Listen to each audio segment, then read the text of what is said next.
let's just unpack on the Mummy Club. Remember, guys, sigcine uPhiladi ekwata angala kwali ku Mpumalanga where Mrs. J took them to. Umuntu wayikwatisa washiya ne-present uMrs. J amthumele yona wahamba. I didn't look like Mrs. J Kelly. Yeah. And then nangulo ongena backbone othanda ukuyifaka ey'ndabeni zabantu ey'phiqiphiqi kakhulu uMrs. Sandi. Who, when the reunion comes, ngeke azokwazi ukukhuluma. Yamazi uvela akhala abihliki. But iy'ndaba avey'thanda. And she's all over the place. Uba ngapha abe ngapha, she doesn't know what she's doing. The next thing, akamtholi uPhiladi erumini useyafona ufonela abantu. I know, here's a letter. Ufonela yena uPhiladi. I-letter, guys, how do you read people's letters that you find in the rooms addressed to them? But kubhaliwe ukuthi ene Philadi akubhaliwe igama lakho. How do you read that? And then you start to read that letter, and then you be like, okay, did you see your letter? Philadi was like, guy, wena bukhanya boba letter ewukiboni, and I don't care. I've left me, you know. So Mrs. J has organized the wine tasting for them for dinner. But I'm just like, you're the same person who tell him you guys. But you bring them alcohol again. Even die. Ooh, Mrs. J, the stuff that she's doing now. What you ladies are always tipsy la.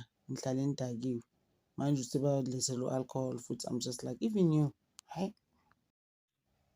So all the ladies come dressed to the tea get for dinner. Are you happy at how what Rosette is coming here? Zombonisa ke ukuthi mina ngubani. Guys, we must get Rosette so happy. He was like a long zombonisa ke. And then Rosette makes a negative comment, obviously. I mean, on the side ukuthi oh phakafakele ngani makeup. Guys, like me, I'm not very big on makeup. So why? Fakele it akafuni, you know?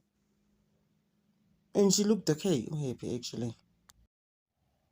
And then Rosette Novuyi they start. Rosette is like, you guys were very rude the last time. Sihlukana lana. And when nomngane wakho Philadi on the phones, you didn't care about coming here. So mina wena ungazongijayela uvuyi. I had for slow ras. I had a meltdown okuqala ngalento yakho busy and usigiva there at that pajama party, like what was wrong with you? So Rosa nanihlaza kamnini. Nandelela kabi, you're just like so rude. Like what's wrong with you? I'm not very nanges. Happy at the time uyambona ukuthi ufuna ungenelela. She's like, yabo, Rosette is going to see me today who I am. Ulindile naye to fakaza there and be like, when Rosette, who do you think you are? She's ready. Rosette lalela bamfake lapha to cause drama, and it actually did work. And then Happy does mention ukuthi she's not feeling well, and then while these two are tutoring bayayalwa uRosette noVuyi basakhuluma indaba zakudala abayilwele a day before. And then Happy is like, "Ay, Mrs. J, mina can I leave now because naso phela spokesperson sakho sithi mina ngiyagula mos, so why am I here?" Because the problem also, guys, with the setting like this, kufanele ufike. All right, you can't be the person onyabile obhorayo, you know. And then ngapha Mrs. Sandi starts crying athi yena nkosami kanti emhlabeni when is she going to get peace? Mina my thing is that Mrs. Sandi, guys, she's not the type that must be in a reality show. You understand? She's not strong like that. Mina, that's just my thing. She must just stay at home. Reality shows are not for her, and somehow I think this time season 3 bamfoster bathi buya. Lo muntu didn't even do well at the reunion. She was cracking up. She was there were so many cracks there. She wasn't fine, guys, and she's still not gonna be fine on this reunion. She doesn't do well with these things as Ganji Yama reality shows. They're not for her, and it's fine, guys. I mean, you can't have everything. That's just my thing. And then uPhiladi must just leave it, guys. And the sister naye was saying some nice there, this camp. But the sister said something nice. Ukuthi umuntu uma ekubiza umugwanti, why can't you just own it and move on? Kube i-title yakho. Ungamkwateli umuntu. Sebethi even the sister is like Philadi nje ukhuluma umbhek. The next thing uyena usisi lo kuma-diaries lo abathi uPhiladi usekhuluma ngo-Mrs. J again. Just leave Mrs. J, guys, alone and move on. Who says there's no way Mrs. J has been married for 17 years and indoda yakhe ayikaze zijole ayikaze zichithe? Guys, like, why can't you just leave people who have nice relationships? Indaba thina we always trying to find something in my relationship in abantu. Why can't we just leave people?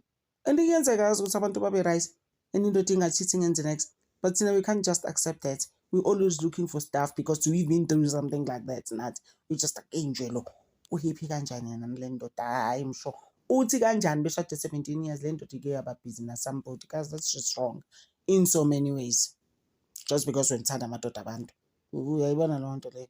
You always a mistress. And now fanele ukuthi no Mrs. J atho kube khona i-mistress or abe in some symbol of some sorts. That's crazy things, guys. But uyambona uPhiladi because she's never had something proper when it comes to relationships, and then she criticizes people. Wake wabhizi no sisters nokuswathi oh jola nomuntu so you think you're better. Guys, is there anything like that? Hi, uPhiladi must just calm down. So ke uMrs. J ke takes the ladies to the paintballing. So Mrs. J ke lapho guys ke amadlozi ke avuke. Hey ke it took another direction ke manje. Yo, ngapho Vuyi is saying some things on the diaries. Vuyi is so childish, guys, ne-lisp. Yo, eseqaleni nala lisp yakhe sethi ngicela ukubuza ukuthi papa bangani ba Mrs. J buka manje. Guys, mase ngivuka amadlozi manje abangani bazokwenzani? Ube uqala ke nje dlozi thing nje. In the first place, it's on its own land. It has nothing to do with friends or family for that matter. So sengiyi-one in a way, just mayivuka ivuka noma ikuphi. Kungenaphi guys ukuthi we are my friends now? Wow. You guys must just grow up.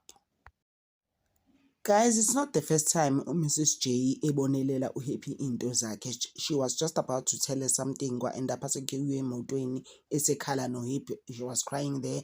Mrs. J ends up delivering the message. Obviously, they're not gonna tell us those things. Ngathi kwaba khona leyo connection amadlozi kaHappy no Mrs. J. Mrs. J just had to tell her ukuthi lalela, this is what your people are saying on the other side.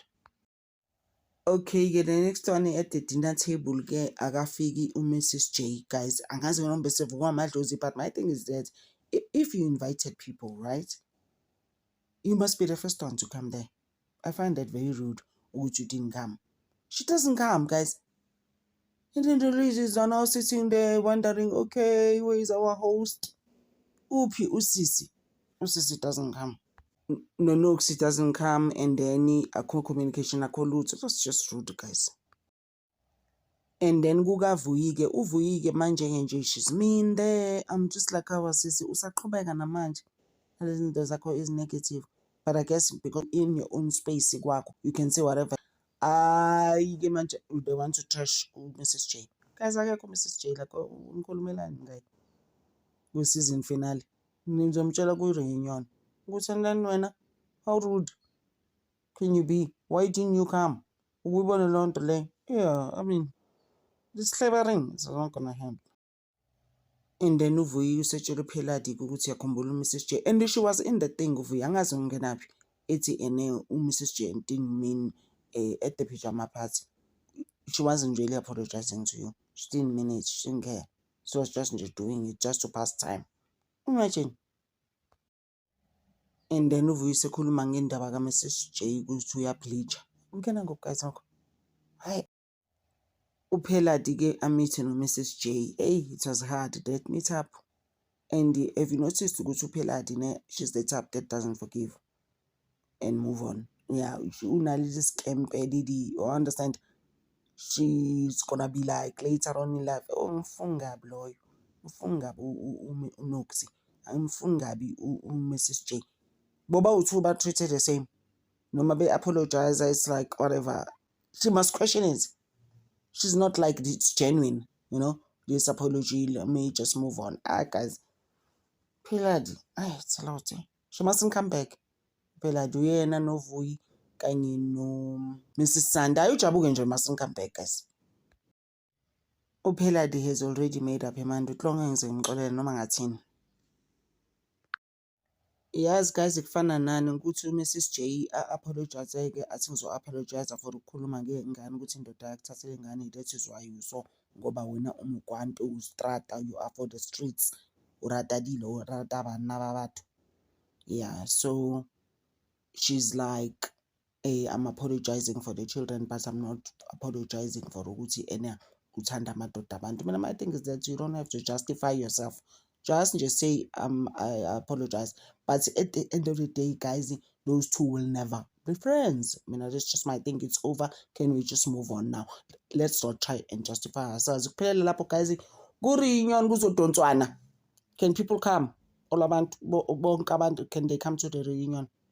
Please. uHappy and them necrew yakhe, can they be there?